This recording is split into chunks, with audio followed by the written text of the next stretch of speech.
So the key is really trying to do something like that So if you really know this one concept, you can throw all the breathing exercises and stretches out the window. Welcome to Posture Made Easy.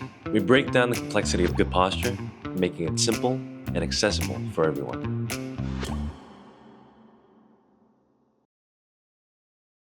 Hello, my name is Tyler Song, a posture coach, corrective exercise specialist. So your breathing is killing you. A bold statement, I know. But unfortunately, it is true for 90% of you out there. So are you the lucky 10%? Let's test it out.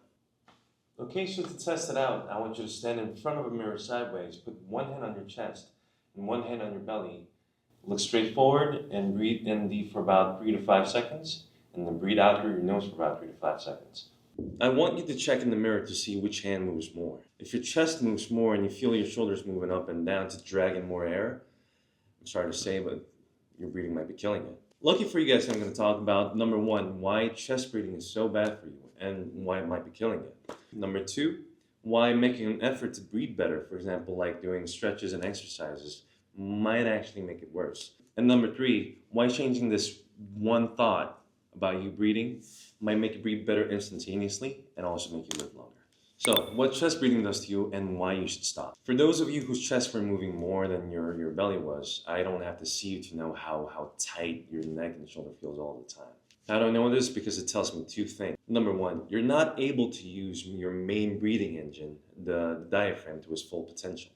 Number 2, because of this, you end up using your much smaller engines, for example, like your accessory muscles, such as your neck and shoulders, to compensate for not being able to breathe with your diaphragm. So try thinking of it like this. You're a muscle car with a V8 engine, and you want to drive real fast, and you put the pedal to the metal, but you're on first gear with the small muscles. Your car is about to explode, so are you. So your chest and shoulders moving up and down is those small muscles desperately trying to expand your lungs so that you don't die. Let me put this into perspective.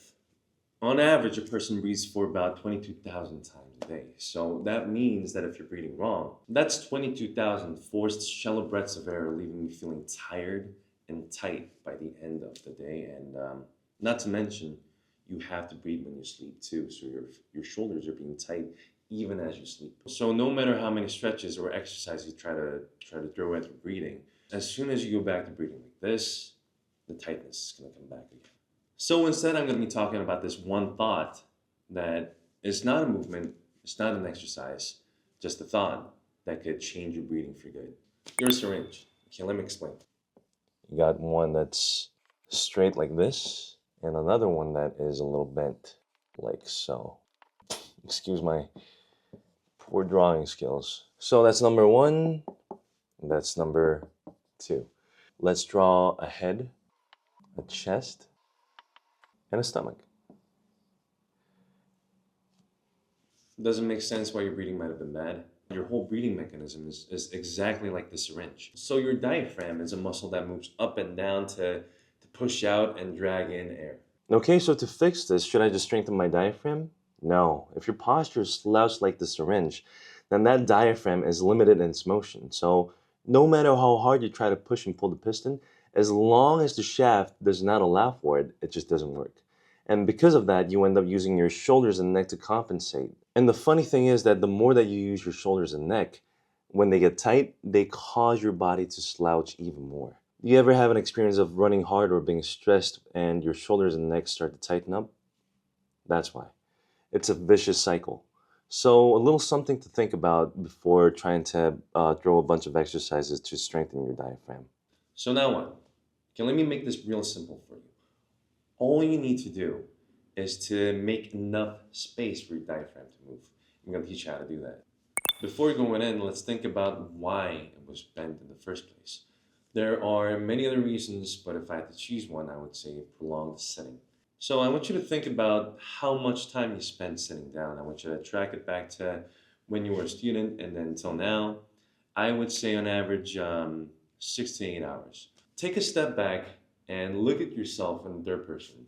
Are you sitting like this in a correct posture, or are you more slouched like that, or leaning forward?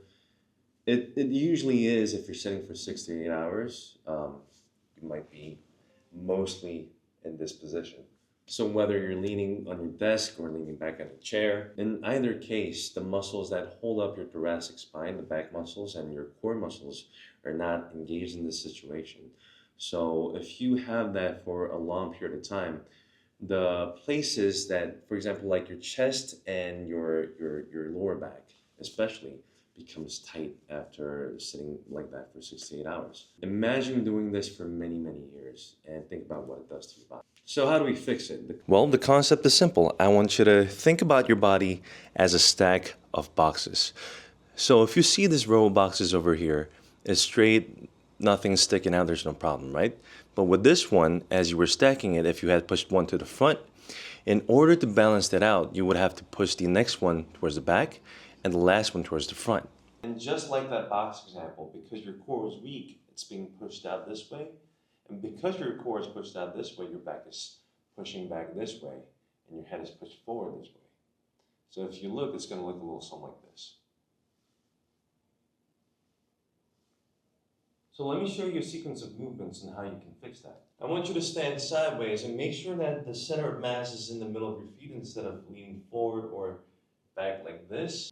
Step 2, I want you to interlock your fingers, put them on your belly button, and think about really pushing your belly this way, your back forward, and pulling your head up. So it's exactly like the box example that I gave you. And the concept looks a little something like this. If this is your core and this is your back, I want you to think about really flattening them out so that your head pushes up. So it goes almost something like this. As you breathe out, I want you to push these two in, pull your head up. But make sure that when you're doing this, your head doesn't tilt up or down. And make sure that your chin doesn't tuck forcefully, but your chin tucks in as a result of you suspending your head. So now do the same test while maintaining that posture, breathing in through your nose slowly and breathing out through it. It's going to feel awkward at first, but really try to hold that position. Focus on not getting the air in hard. Breathe in only until your body allows for it, and do not purposefully move your belly or any other parts of your body. So once you do this, you should be able to find that, number 1, your chest doesn't move as much, your belly, or should I say your cylinder, moves better, and number 3, you can breathe in deeper without feeling restricted, having to force your shoulders to move up and down more. So I want you to go back and forth with your old posture and new posture and try to see how much this little bit of difference may change your breathing. So keep that for a minute and you should be able to find that your shoulder tightness starts to melt away and your breathing becomes much more calmer and more natural. And not to mention, a lot of the muscles involved with proper breathing coincide with maintaining your great posture. So the more that you breathe better, the better your posture is. And the better your posture is, the better your breathing is. And once again, I cannot stress enough, do not let your breathing be a conscious sequence of movements.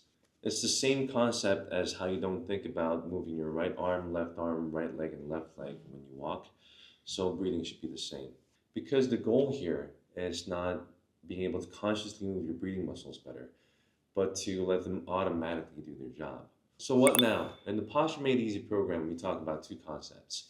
1 is conscious application, and 2 is unconscious integration. So conscious application, just like the name, all you need to do right now is to be aware of your breathing patterns, and now that you know how to do them, just apply them in your daily life, such as walking, sitting, and standing, because those 3 are the most movements that you do in a day. So number 2, on conscious integration. What I mean by that is, if you keep yourself conscious, if you keep yourself aware of these movements for a few weeks, what happens is it starts becoming the habit and starts replacing your old bad ones. And when that happens, not only would you find it easier for you to be able to breathe, but also at the same time, like I told you, since it shares, the muscles share a lot of functions with holding up the posture, your posture becomes a lot better too. So that was it for how to fix your breathing and the syringe method. I hope it really helped you. And if you want to find more tips on how to fix your posture the easiest way possible, we're posting every 2 weeks, so stay tuned. Thanks for watching.